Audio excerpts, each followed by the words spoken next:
गुज़िश्ता 2 से 3 दिन हो चुके हैं कि लाहौर में एक एफआईआर में मशहूर अदाकारा नाज़िश जहांगीर की जो है अदम पैरवी के बायस जमानत खारिज हुई थी। ये मामला काफी ज़्यादा हाईलाइट हुआ। तकरीबन 3 माह कबल जो है इनके खिलाफ एक एफआईआर का इंदराज करवाया गया था असवद हारून की जानिब से, और ये इल्जाम लगाया गया था कि उन्होंने इनसे गाड़ी ली और फिर बाद में गाड़ी के पैसों का कुछ मामला बना 25 लाख रुपए का। लेकिन ये मामला कुछ सेटल डाउन नहीं हुआ।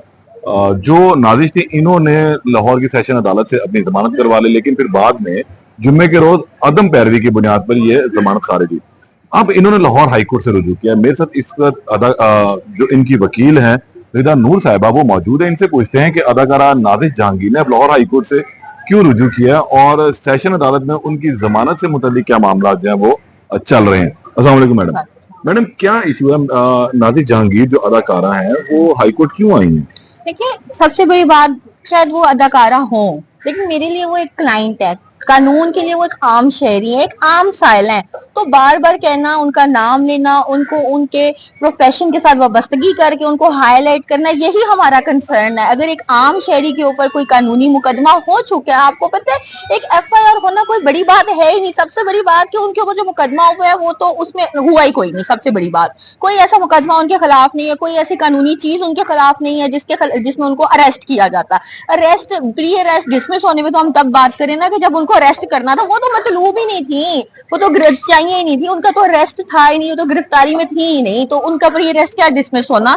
लेकिन यही हमारा कॉज ऑफ कंसर्न है कि जब there is no case against her, तो उसके बाद ये मीडिया पे, टीवी पे आके किस किस्म के बेबुनियाद इल्जामात लगाई जा रहे हैं, इतने गलत जालिमाना इल्जामात जिनकी कोई। कौन लगा रहा है इल्जामात? आप देखिए पूरा सोशल मीडिया भरा हुआ है। और सबसे दुख की बात पता है कि I am sorry, I would have to say this, कि कोई आम बंदा ये लगाए ना तो फिर भी समझ आती है, लेकिन एक पढ़े लिखे प्रॉपर बड़े मीडिया हाउसेस ने जिस तरह इस खबर को उछाला है, जिस तरह पता नहीं उसने क्या कर दिया। आप देखिए, आप मेरे से बहुत बेहतर जानते हैं, आपको भी पता है इनोसेंट होता है। एक एफआईआर का मतलब ये तो नहीं है ना कि आप कोई गैंगस्टर हो, आप कोई फ्रॉडस्टर हो, आपने कोई पता नहीं क्या कर दिया। इतने इतने इल्जामात के साथ कानूनी, देखें ये कानूनी केस होना कोई बड़ी बात है ही नहीं, किसी पे भी हो जाती है। अब मुझे एक बात का जवाब देते हैं कि वो पब्लिक फिगर तो है, बिल्कुल है, और लोग उनसे मोहब्बत भी करते हैं, लेकिन अगर उनके खिलाफ कुछ इस तरह की चीज आती है तो लोग उसको सुनना भी तो चाहते हैं। तो खबर देना तो सहाफी का हक है,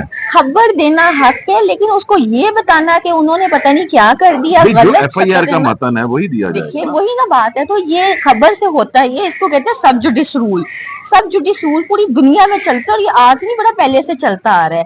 वो ये है कि हर बंदे का हक है राइट टू फेयर ट्रायल। जब एक मामला अदालत में जेर बहस होता है ना, तो बड़ा नामुनासिब है कि इसको टीवी पे या पब्लिक में डिस्कस किया जाए। इसका नुकसान ये होता है कि आपको पब्लिक बैशिंग बहुत आती है। अगर आपने इस मामले को डिस्कस करना है, बिल्कुल हमें कोई एतराज नहीं है और ना मेरी क्लाइंट को कोई एतराज है, लेकिन एक बार सारी चीजें सामने आ जाए, अदालत हमें बेगुनाह करार दे दे, उस जो असल जो कल्प्रिट है उसके खिलाफ कार्रवाई हो जाए, तो media is free to discuss this case. लेकिन जब तक ये केस जेर इल्तवा है, जेर बहस है, आप मुझे खुद बताएं क्या ये सेंसिबल है, क्या ये बात मुनासिब है कि किसी के आम शहरी के किरदार पे, उसके बातों पे बिला वजह के इल्जामात लगाए गए, फ्रॉड, इस किस्म के। ये तो एफआईआर का मतन है। जी जी, एफआईआर भी 420 की उनके खिलाफ। इल्जाम लगाने पे तो 100 इल्जाम। एफआईआर की क्या कानूनी हैसियत है सिवाय एक इल्जाम के, जिसमें कोई इससे ज्यादा एफआईआर एक सिर्फ फर्स्ट इंफॉर्मेशन रिपोर्ट है, क्योंकि कोई भी, हर शहरी का हक है कि वो एफआईआर कटवा सकता है। अगर आप एफआईआर नहीं कटवाते तो अदालत जबरदस्ती एफआईआर कटवाती है।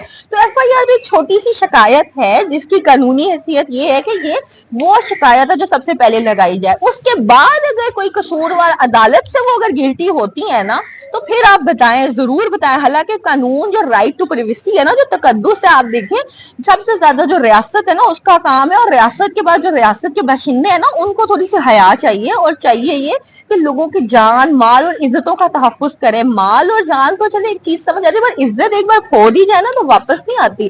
तो जब अदालत में एक मामला चल रहे हैं, एक एक्ट्रेस है, आपको पता है एक्ट्रेस का तो पूरा करियर ही इज्जत की बना पे होता है, तो अगर वो इस केस से तो बिल्कुल बच ही जाएंगे। इसके और असल बात ये, वो केस नो केस है, लेकिन वो केस बेस बनाया जा रहा है उनकी किरदार कशी का उनकी किरदार कशी करने Assassination- का, उनके करियर को बर्बाद करके उनके करियर से अपने करियर के ग्रेटिफिकेशन लेने का। तो आज आपने हाईकोर्ट में क्यों रुजू किया, उन्होंने क्या हाईकोर्ट में किसके खिलाफ आई है? जी हाई कोर्ट में मैं सबसे ज्यादा अगर बताऊं, हमने बाकी कोर्ट में भी तो किए हुए चीजें, हाई कोर्ट में हम उन इदारों के खिलाफ आए हैं जिन्होंने बहुत बेबाकी से, बेशर्मी से बेबुनियाद इल्जाम लगाए। और हाई कोर्ट में, और वैसे भी मैं आपको कानूनन बताती जाऊंगी, जो केस चल रहा है इसके मुतालिक बात करना टीवी पे, सोशल मीडिया पे, नाजिश के केस को डिस्कस करना, उसके मुतालिक कोई भी चीज शेयर करना कानूनन जुर्म है। और जो बंदा, चाहे वो एक आम शहरी हो या कोई यूट्यूब चैनल हो या कोई पब्लिक फिगर हो, वो अगर इस चीज को शेयर करेगा तो ही हैज टू बी डेट इन अकॉर्डेंस विद लॉ। उसके खिलाफ कानूनी कार्रवाई की जाएगी, और वो कानूनी कार्रवाई